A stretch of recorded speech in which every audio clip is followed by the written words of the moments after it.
Retomamos entonces nuestro trabajo. Ven ustedes allí un cuadro en la página 6 de sus apuntes, el cuadro de la trama del Apocalipsis, con su comienzo, su centro y su final. Les recuerdo que el Apocalipsis comienza con Jesús resucitado en medio de las iglesias, los primeros 3 capítulos.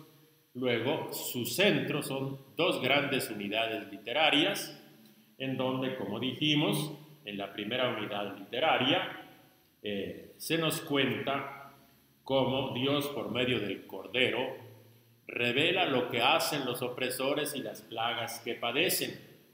Lo que hacen los opresores, o sea, ahí se contempla cómo la caballería imperial, o sea, las legiones y su caballería, hacen atrocidades en la historia, pero después los mártires, los que padecieron, piden justicia y entonces vienen las trompetas y entonces se desatan las plagas que van a padecer esos malvados, no quedan impunes. Posteriormente, como no se convierten, entonces, siguiente unidad literaria, Dios y el Cordero juzgan y destruyen a los agentes del mal. No hay impunidad, son juzgados y son destruidos. Y así se encamina la trama hacia el final.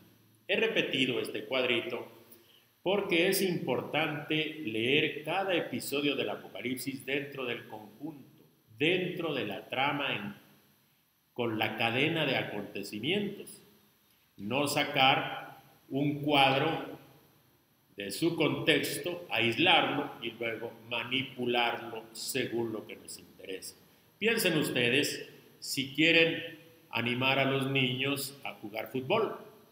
Si ustedes a estos niños les presentan un video donde a alguien le dan una patada o le dan un codazo o le ponen una zancadilla, pues nunca se va a animar a jugar fútbol. Eso pasa lo mismo con el Apocalipsis, que los jinetes del Apocalipsis, que la bestia, que la grande prostituta, pues sí, eso está. Hay zancadillas, hay patadas, hay codazos, pero no existe únicamente eso dentro de un partido de fútbol. Hay también cosas muy bonitas, se divierten, juegan, algunos ganan, otros saben perder y dicen al siguiente partido nos vamos a levantar. Al que cometió una falta, inmediatamente el árbitro le pone un castigo, marca un tiro de castigo de 11 metros o lo expulsa. Entonces, efectivamente, hay que ver toda la secuencia de acontecimientos. Ya habíamos visto en estas unidades narrativas el inicio, Jesús resucitado en las iglesias. Habíamos visto también grande unidad narrativa donde encontramos que Dios revela lo que hacen los opresores y las plagas que padecen. Y nos quedamos justamente viendo esa grande unidad narrativa del centro del relato, donde Dios y el Cordero juzgan y destruyen a los agentes del mal. Esta gran unidad narrativa tiene 2 partes. La parte A dice: juicio de los agentes del mal. La parte B dice: destrucción de los agentes del mal. Efectivamente, vamos entonces a esa sección donde hay el juicio de los agentes del mal, que tiene 3 pequeños episodios. 1. Primer signo. Una mujer encinta y su hijo simbolizan al pueblo sufriente. 2. El dragón y sus bestias persiguen y hacen la guerra a los cristianos, pero el Cordero y los 144,000 vienen a enjuiciarlos. 3.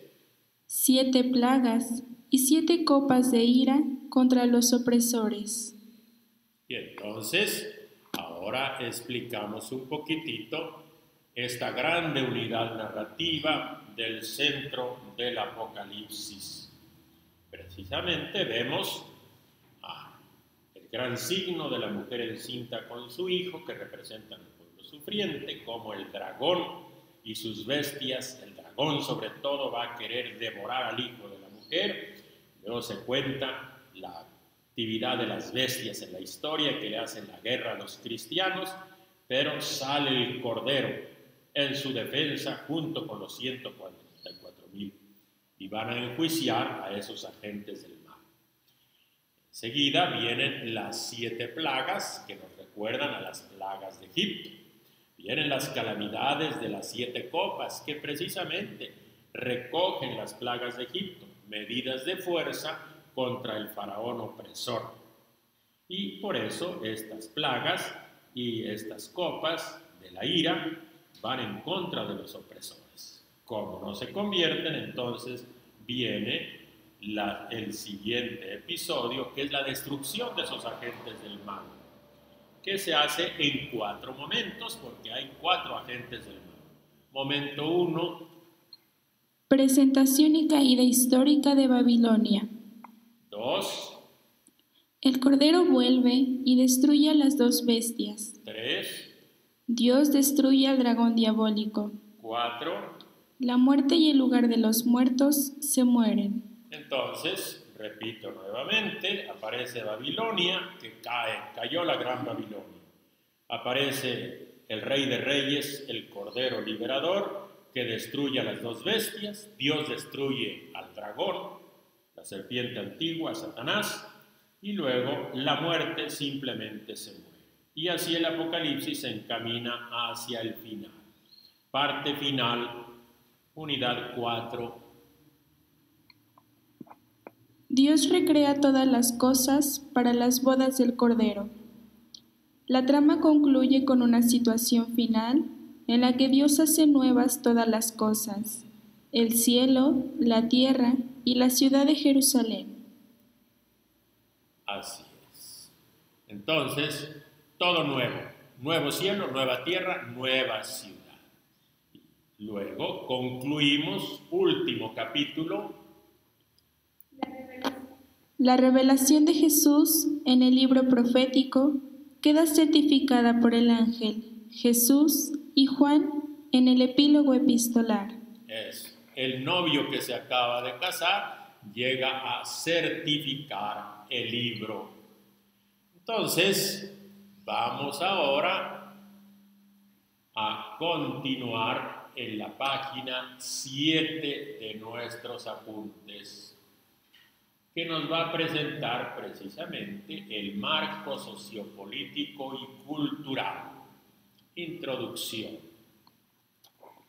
En la lectura del Apocalipsis hay que tener en cuenta como claves de lectura su marco sociopolítico y su contexto cultural. Entonces, el Apocalipsis no se da en el aire. El Apocalipsis no se presenta en una nube. El Apocalipsis tiene un marco sociopolítico, todas las escenas, toda la trama, toda la acción se desarrollan en un contexto social y político, como todas las cosas de esta historia. Pero también el Apocalipsis, que da un mensaje religioso, tiene un contexto cultural, de culto. Y entonces vamos a ver punto por punto. Vamos a ver primero el marco sociopolítico. Inciso A. La dominación imperial.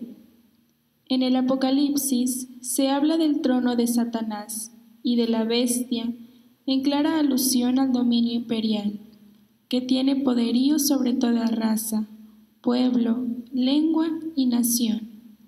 Su gran ciudad, la que tiene la soberanía sobre los reyes de la tierra, es Roma, la única de la época asentada sobre 7 colinas.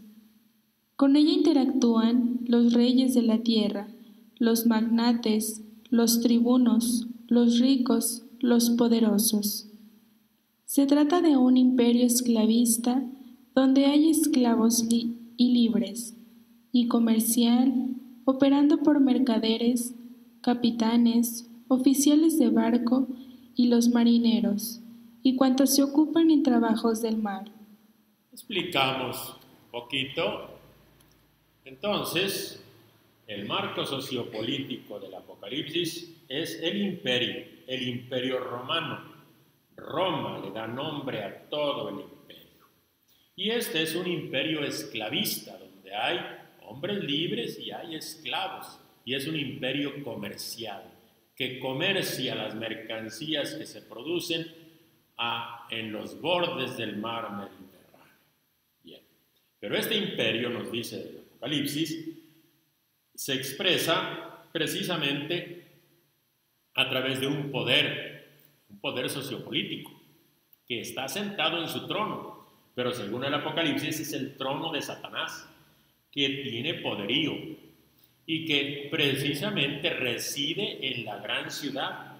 Y en esa gran ciudad, que es Roma, la ciudad sobre 7 colinas, allí acuden los reyes de la tierra, porque el imperio en cada lugar donde se establece, donde coloniza, para no dominar directamente, siempre pone pues a un rey súbdito, a un rey lacayo, sometido a Roma. Y entonces Roma gobierna a través también de los reyes sometidos a Roma, cómplices de Roma. Esta es la dominación imperial que efectivamente se refleja en el libro del Apocalipsis. Este imperio, dice en capítulo 13, versículo 7, tiene poderío sobre toda raza, pueblo, lengua y nación. Y su referencia es la ciudad de Roma, la capital, la ciudad asentada sobre 7 colinas. Ahora, este imperio tiene obviamente muchos negocios y por eso comercia con todo mundo y se va a hablar de mercaderes, capitanes, oficiales de barco, trabajos que se realizan en el mar. Contexto sociopolítico. Pero también hay un contexto cultural.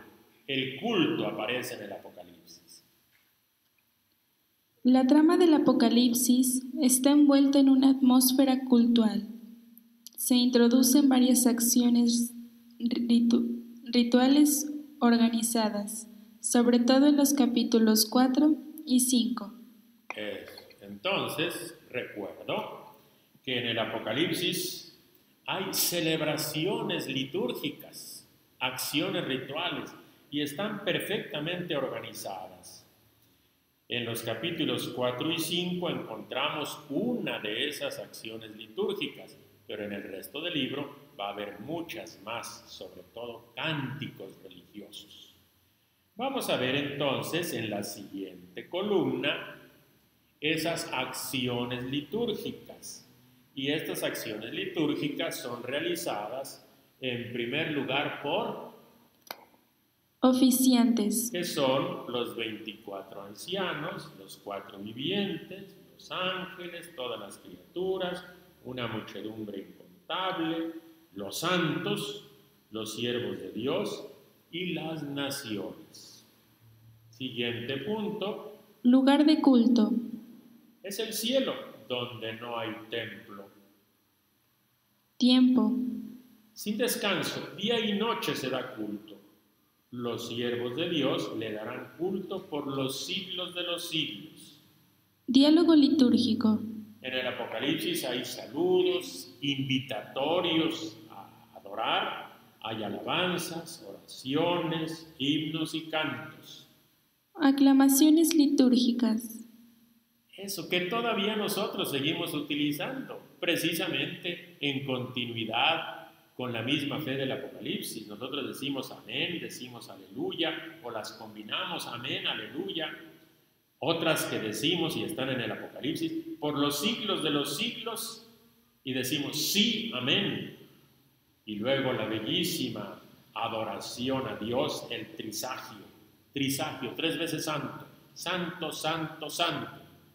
Y al final del libro, amén, ven Señor Jesús. En arameo, Maranatha. Dramatización litúrgica. Mediante acciones simbólicas de culto. Los participantes se postran ante Dios, lo adoran, arrojan sus coronas, a veces le ofrecen incienso. Objetos de culto. Se habla del altar de oro, los incensarios de oro, los perfumes, el mismo incienso, cítaras, las guitarras. De eso se habla en el Apocalipsis. Motivo. ¿Por qué se celebra ese culto? Precisamente para celebrar la gloria de Dios y de su obra salvadora realizada por Jesucristo.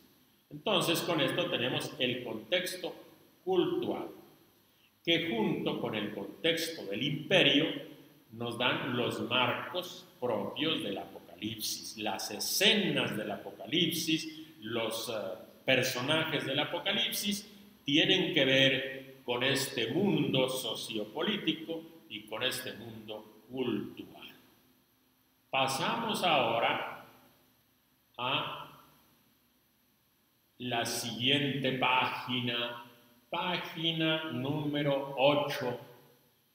Y entonces ahí vamos a comenzar a ver los personajes del Apocalipsis. Y el primer personaje que interviene, ¿quién creen que es? Es Dios. Entonces, vamos a ver cómo en la trama del Apocalipsis interviene Dios. Pero quizá antes de decir algo, vamos a ver el texto bíblico y nuevamente vamos a ver el título del Apocalipsis, el primer versículo del Apocalipsis. Lo vemos, dice, revelación de Jesucristo. Es el centro, el tema del Apocalipsis, de eso trata, la revelación de Jesucristo. Pero ¿cómo acontece esa revelación? Dice, se la concedió Dios para manifestar a sus siervos lo que ha de suceder pronto. Dios es el que concede la revelación de Jesucristo. Y por eso, cuando queremos ver los personajes que intervienen en el Apocalipsis, pues tenemos que comenzar con el personaje que está en el origen de todo, que es precisamente Dios. Introducción. Dios es el personaje clave del Apocalipsis. Es el protagonista que está en el origen del relato y lo dirige en cada etapa hasta el fin. Su actuación y sus títulos orquestan una teología narrativa de alto nivel. En el relato, el Dios trascendente e inaccesible revela que sus propósitos sobre la historia humana se irán realizando en medio de contradicciones y que la historia no ha escapado de sus manos. Explicamos entonces, Dios es el protagonista. Por eso hay una teología. En el Apocalipsis hay un discurso sobre Dios. Qué equivocados están quienes hacen más discursos sobre las bestias. El Apocalipsis hace un discurso sobre Dios, una teología, pero en forma narrativa, en forma de relato. El Apocalipsis va a revelar los propósitos de Dios, lo que Dios quiere comunicar a sus siervos por medio de Jesucristo. Entonces, por eso vamos a ver a Dios en el Apocalipsis, que está en el origen de todo.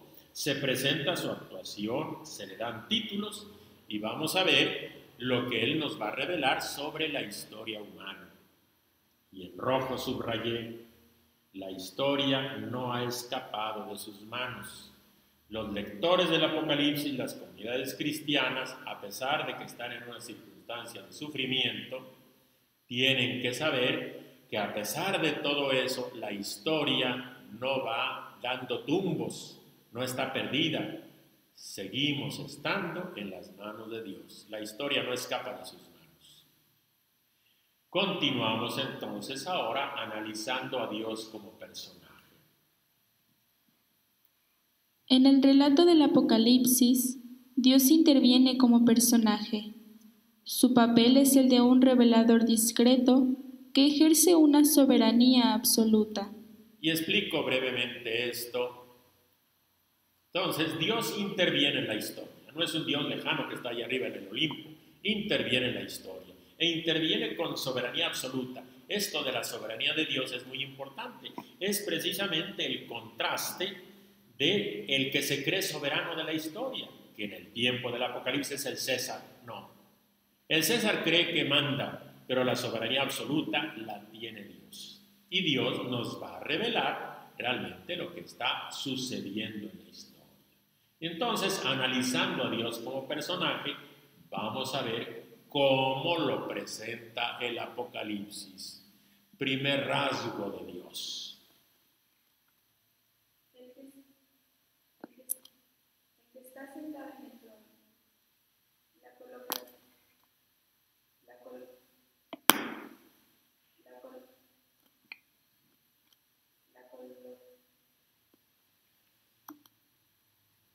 A ver, hay una dificultad técnica, esperamos que se resuelva, que nuestra lectora logre efectivamente.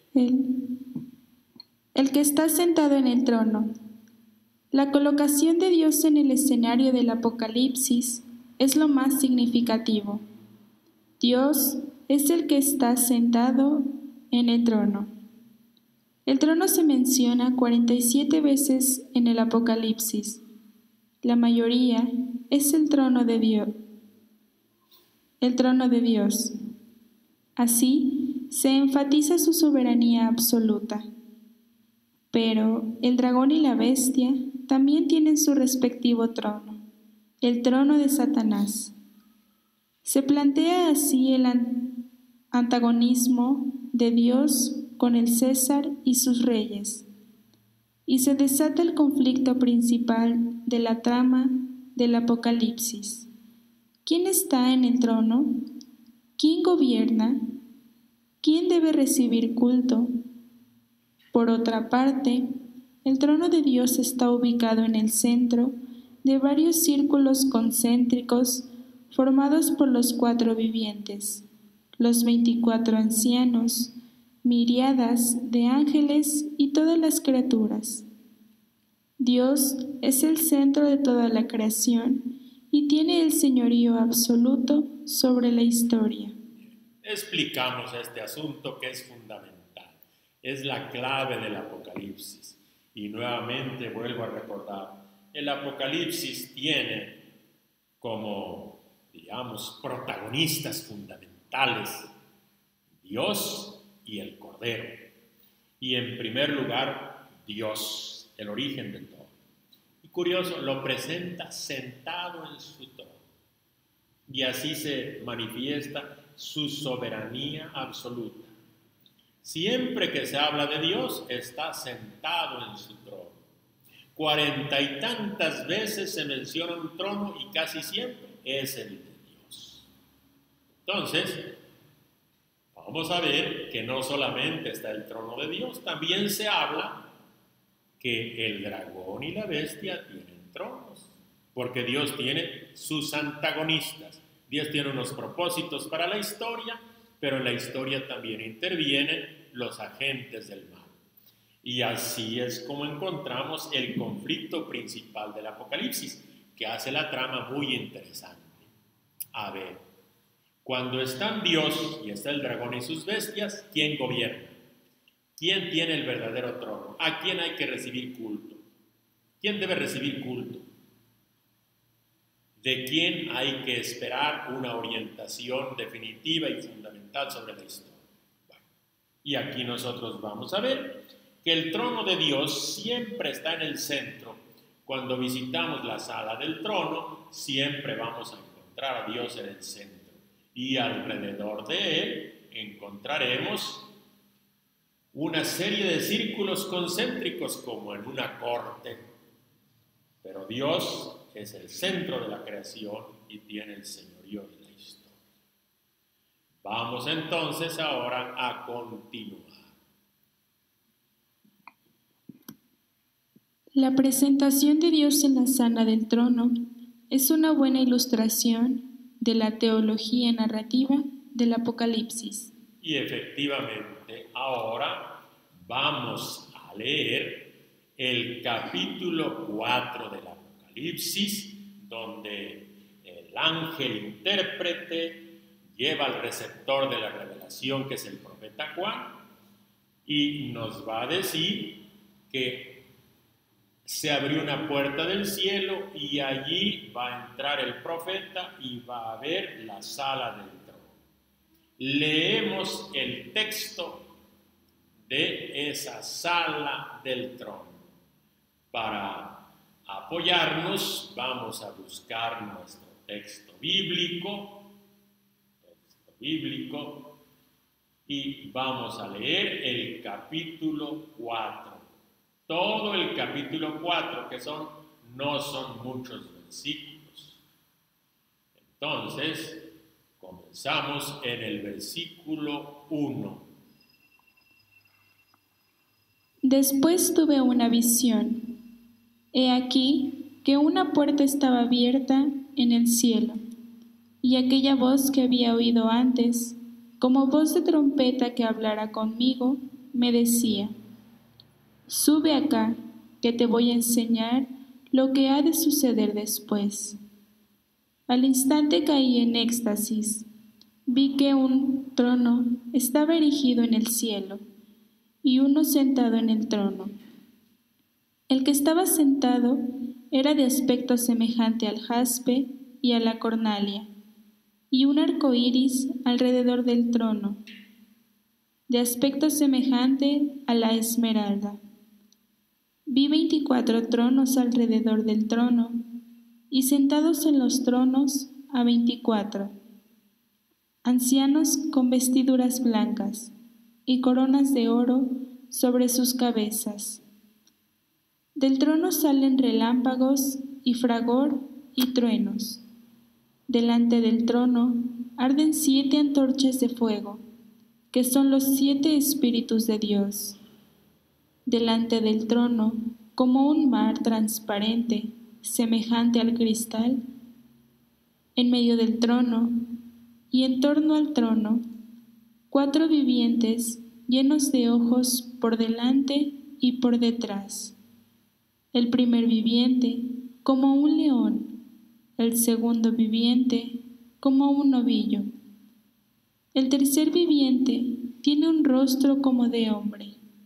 El cuarto viviente es como un águila en vuelo.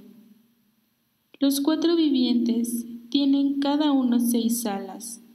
Están llenos de ojos todo alrededor y por dentro, y repiten sin descanso día y noche: Santo, Santo, Santo, Señor Dios Todopoderoso, aquel que era, que es y que va a venir. Bien, hacemos una pequeña pausa y les invito solamente a constatar: cuando nosotros en la Eucaristía decimos Santo, Santo, Santo, precisamente retomamos estas expresiones del libro del Apocalipsis.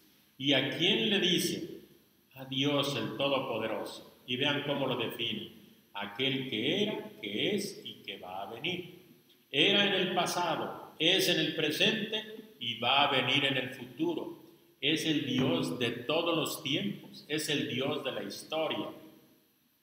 Un César que dura unos cuantos años se siente el dueño del mundo, cree que tiene mucho poder, tiene algo de poder, pero el Todopoderoso es Dios y es el Señor de la historia. Ese es el mensaje del Apocalipsis. Seguimos leyendo versículo 9.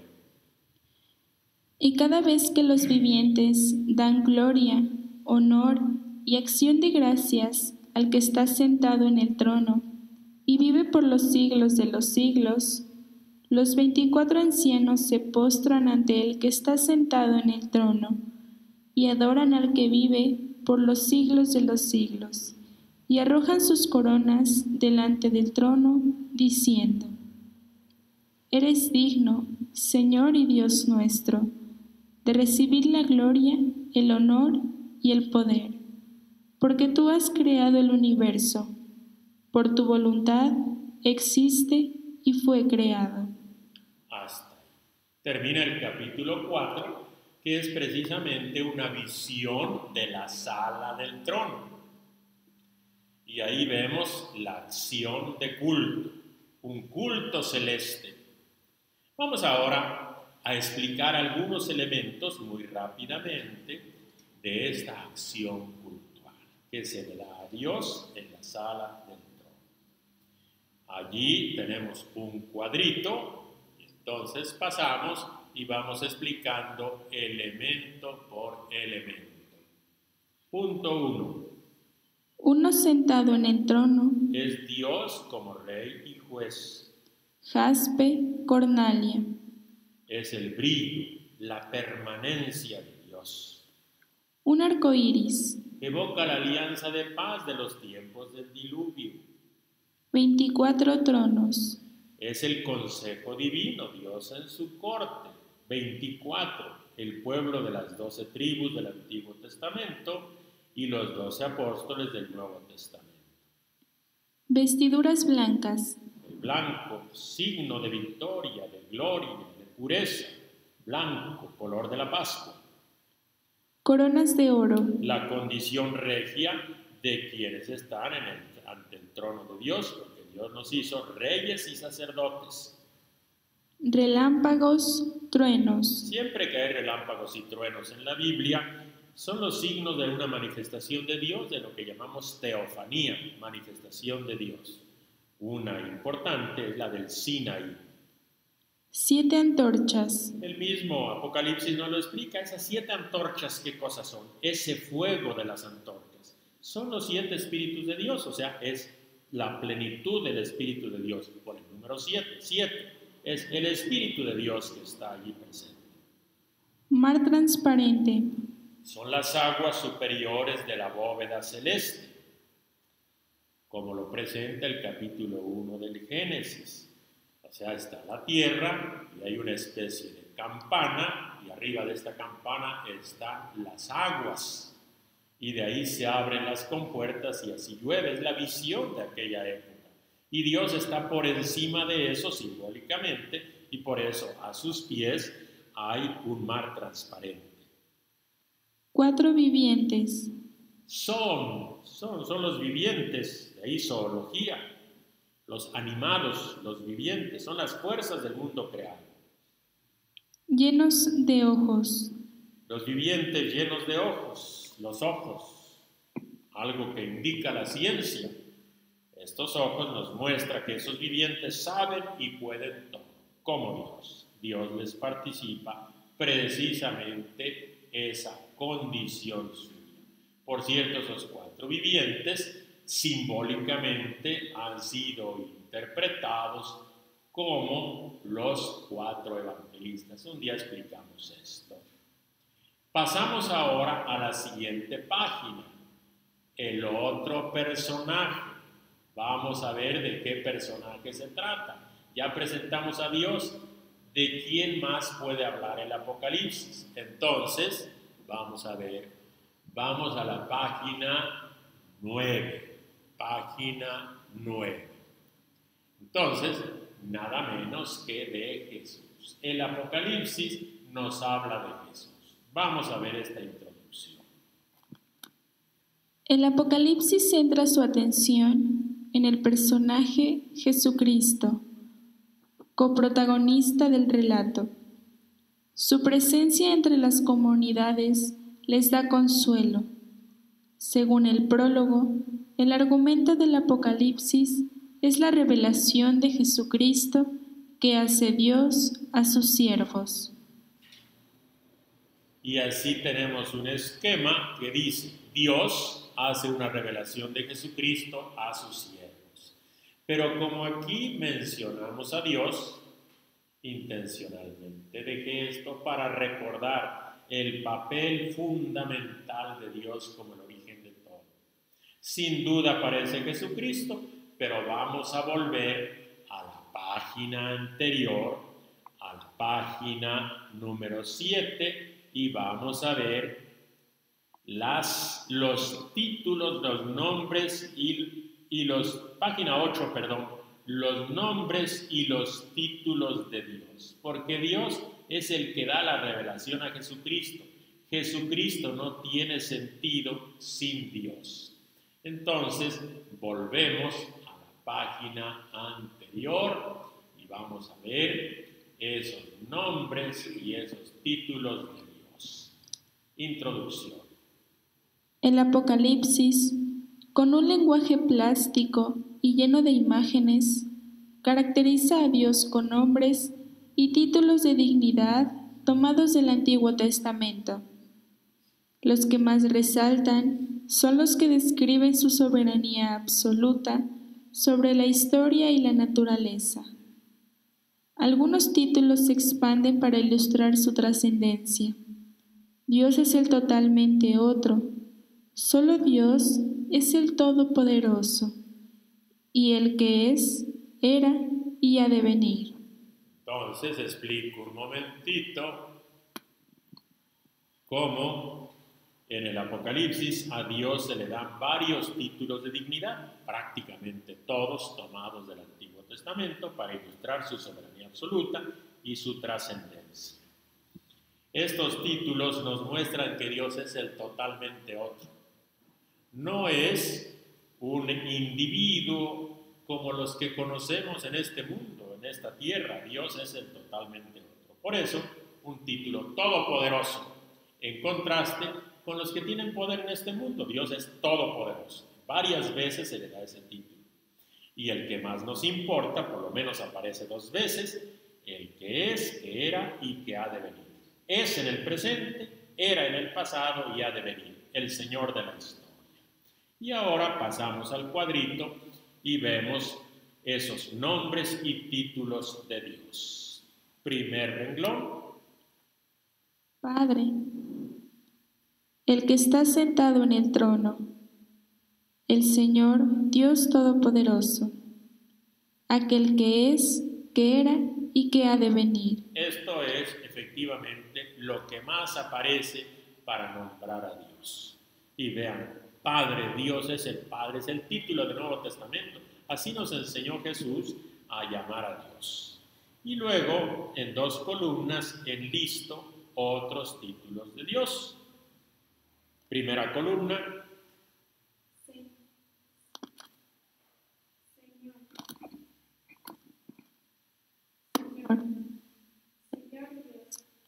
A ver, tenemos otra vez algunos problemas técnicos, ya se resolvieron. Señor, Señor Dios, Todopoderoso, poderoso, Señor de la tierra, Rey de las naciones. Vean cómo se insiste en la soberanía de Dios. Siguiente columna. El Alfa y la Omega, Dios con ellos, Dios vivo, Santo, Dios del cielo, el que creó el cielo. Nosotros a veces decimos Diosito lindo, a veces decimos nuestro Padre, pero vean el Apocalipsis, tiene una arcoíris, una exuberancia de formas de nombrar a Dios. Pues bien, Jesucristo no sería nada sin Dios, efectivamente. Dios es el que nos da a su Hijo, nos da su palabra que se encarna en la historia y por eso entonces podemos nosotros pasar a ver precisamente a este personaje central en el Apocalipsis que es justamente Jesucristo. Página 9. Ahora sí, explico un poquitito esta introducción, esta presentación que hacemos del personaje, solamente señalando que es el coprotagonista. Jesús es protagonista, pero nunca solo. Coprotagonista porque Dios es el que está en el origen. Y luego remarcamos, va a aparecer una revelación de Jesucristo, pero allí en el pequeño cuadrito, que es un renglón, está bien claro. Dios es el que da la revelación, hace la revelación de Jesucristo a sus siervos, a nosotros. Es Dios el que está en el origen y nos mandó a su palabra, que es Jesucristo. Curioso, en el Evangelio de Juan a Jesús se le llama palabra. En el Apocalipsis prácticamente 1 o 2 veces se menciona eso. Vamos a ver ahora a Jesús como personaje. Jesús, personaje del Apocalipsis. Jesús desempeña un papel activo en la trama del Apocalipsis y se sitúa en primer plano. Actúa siempre junto a Dios. En el desarrollo del relato resulta revelado y también es revelador. A ver, nos fijamos, Jesús siempre junto a Dios. Jesús es revelado. Vamos a conocer quién es Jesús a través del Apocalipsis, porque queda revelado Jesús. Pero no solamente, Jesús es también revelador. Jesús también nos comunica su mensaje. Apocalipsis o revelación de Jesucristo es revelado por Dios y es revelador agente de Dios. Vamos a ver que todo esto se va a realizar a través de algunas visiones. Esas visiones nos van a mostrar a Jesús revelador y revelado.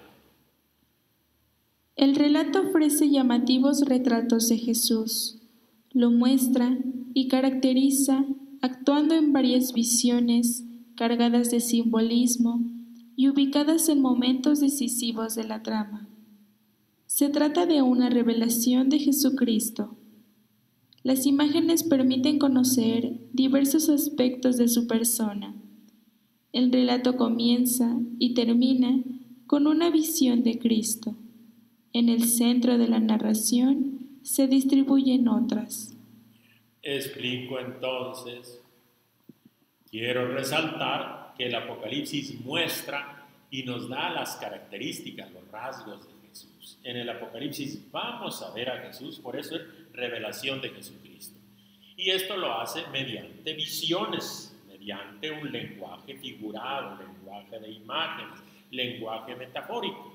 Y de hecho, fíjense ustedes, el Apocalipsis comienza en el capítulo 1 con una visión de Jesucristo y termina en el capítulo 22 con otra visión de Jesucristo. Comienza y termina con visiones de Jesucristo. Y en el centro se distribuyen otras visiones, por lo menos unas 3 visiones bastante amplias. Vamos a ver ahora entonces la primera visión de Jesucristo. Le vamos a llamar la visión del Hijo del Hombre y va a estar en el capítulo 1, inciso A. El Hijo del Hombre aparece en su gloria de resucitado, con rasgos regios y sacerdotales. Su identidad es clara, sin equívocos. Se presenta como el que vive. Estuve muerto, pero ahora estoy vivo. Y explica el significado de los candeleros y de las estrellas en su mano. Su mensaje de consuelo es: no temas, soy yo. En su aspecto y vestidura se transfieren a Jesús algunos rasgos de Dios. Bien, antes de explicar algo, es importante que leamos el texto bíblico. Vamos entonces a tomar nuestra Biblia, el capítulo 1 del Apocalipsis, y nos vamos a los versículos 12, del 12 al 20. Entonces, nuestra Biblia, capítulo 1, los versículos del 12 al 20. Me volví a ver qué voz era la que me hablaba, y al volverme vi 7 candeleros de oro, y en medio de los candeleros, como a un hijo de hombre, vestido de una túnica tala, ceñido al talle con un ceñidor de oro. Su cabeza y sus cabellos eran blancos como la lana blanca, como la nieve, sus ojos como llama de fuego. Sus pies parecían de metal, precioso acrisolado en el horno. Su voz como voz de grandes aguas. Tenía en su mano derecha 7 estrellas, y de su boca salía una espada aguda de 2 filos. y su rostro como el sol cuando brilla con toda su fuerza. Cuando lo vi, caí a sus pies como muerto. Él puso su mano derecha sobre mí, diciendo: No temas, soy yo, el primero y el último, el que vive. Estuve muerto, pero ahora estoy vivo por los siglos de los siglos, y tengo las llaves de la muerte y del Hades. Escribe, pues, lo que has visto, lo que ya es y lo que va a suceder más tarde. La explicación del misterio de las 7 estrellas que has visto en mi mano derecha y de los 7 candeleros de oro es esta. Las 7 estrellas son los ángeles de las 7 iglesias, y los 7 candeleros son las 7 iglesias. Hasta allí la primera visión del Hijo del Hombre, uno que era como hijo de hombre. Entonces, explicamos algunas cosas, una visión claramente de Cristo resucitado. Nos dice su identidad, es el que vive, estuve muerto, pero ahora estoy vivo. Cuando aparece en medio de los candeleros y que tiene 7 estrellas, el mismo Apocalipsis nos va a decir qué cosas son los candeleros y qué cosas son las estrellas. Pero remarcamos, cuando habla este personaje, va a decir lo primero: no temas, soy yo. Ese es el mensaje de consuelo a las comunidades. Y ahora, en el cuadrito, vamos a explicar cada uno de los elementos de esta visión. Entonces, punto 1. Túnica talar. Eso, talar porque llega a los talones. Es el rasgo de su dignidad sacerdotal. Precisamente los sacerdotes tenían una túnica que les llegaba a los talones. Punto 2. Cinturón de oro. Como notable, también como sacerdote, quizá como rey, como un personaje importante que tiene cinturones de oro. Siguiente. Cabellos blancos. Es una señal de eternidad, no es señal de vejez, señal de eternidad. Ojos como llama de fuego. Es alusión a la ciencia divina, esos ojos abundantes que aparecen en los 4 vivientes. Precisamente aquí los ojos son como llama de fuego, alusión a la ciencia divina. Pies de metal. Indican la firmeza y la estabilidad, no como aquella imagen del libro de Daniel donde tenía los pies pues de barro y entonces esa grande estatua se desmoronó. Voz de grandes aguas. Es signo de majestad y de poder. Por cierto, voz de grandes aguas. Cuando nosotros estamos a la orilla del mar sentimos los tumbos de las olas y se escucha ese estruendo del mar. Pero podemos estar 1 o 2 horas y no nos alejamos porque es un ruido, un rumor que da serenidad. En cambio, pónganse 20 segundos ante un timbre y nos alejamos. Por eso la voz de Dios es como de grandes aguas, que da paz, que da serenidad. Espada de doble filo. Esta espada de doble filo impacta a algunos. ¿Qué cosa es? Es la palabra de Dios. Así nos dice la carta a los Hebreos, capítulo 4, versículo 12. La espada de 2 filos que tiene el Hijo del Hombre en su boca es la palabra de Dios. Rostro como el sol. Precisamente por su autoridad y su condición divina. Seguimos explicando. Ahora nos vamos a otra visión, que es precisamente la visión de Jesús como el Cordero degollado. Leemos. El Cordero degollado es el que viene a abrir el libro de la historia, rompiendo sus sellos. Es Jesús muerto, resucitado y que envía el Espíritu. Aunque es león, actúa como cordero. Vence entregando la vida por los demás y no matando. Consuela, no llores. Así es. Antes de explicar algo más sobre esta visión del Cordero degollado, vamos a leerla y la encontramos en el capítulo 5 del libro del Apocalipsis. Es una visión de Jesús. que ya aparece entonces dentro del centro del libro. Entonces, visión del Cordero degollado, capítulo 5, versículo 1 en adelante. Vi también en la mano derecha del que está sentado en el trono un libro, escrito por el aniverso y el reverso, sellado con 7 sellos. Y vi a un ángel poderoso que proclamaba con fuerte voz: ¿Quién es digno de abrir el libro y soltar sus sellos? Pero nadie era capaz, ni en el cielo, ni en la tierra, ni bajo tierra, de abrir el libro ni de leerlo. Y yo lloraba mucho porque no se había encontrado a nadie digno de abrir el libro ni de leerlo. Pero uno de los ancianos me dice: no llores, mira, ha triunfado el león de la tribu de Judá, el retoño de David. Él podrá abrir el libro y sus 7 sellos. Entonces vi, de pie, en medio del trono y de los 4 vivientes y de los ancianos, un cordero como degollado. Tenía 7 cuernos y 7 ojos, que son los 7 espíritus de Dios enviados a toda la tierra.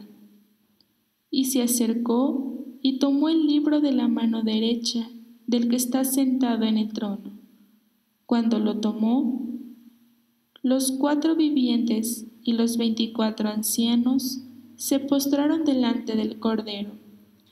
Tenía cada uno una cítara y copas de oro llenas de perfumes, que son las oraciones de los santos, y cantan un cántico nuevo, diciendo: eres digno de tomar el libro y abrir sus sellos, porque fuiste degollado y compraste para Dios con tu sangre hombres de toda raza, lengua, pueblo y nación, y has hecho de ellos para nuestro Dios un reino de sacerdotes, y reinan sobre la tierra.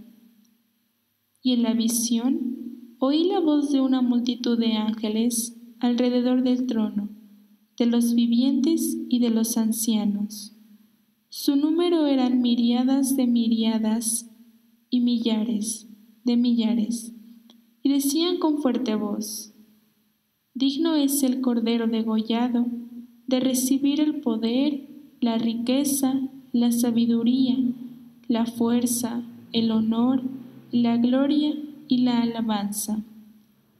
Y toda criatura del cielo, de la tierra, de debajo de la tierra y del mar, y todo lo que hay en ellos, oí que respondían: al que está sentado en el trono y al Cordero, alabanza, honor, gloria y poder por los siglos de los siglos.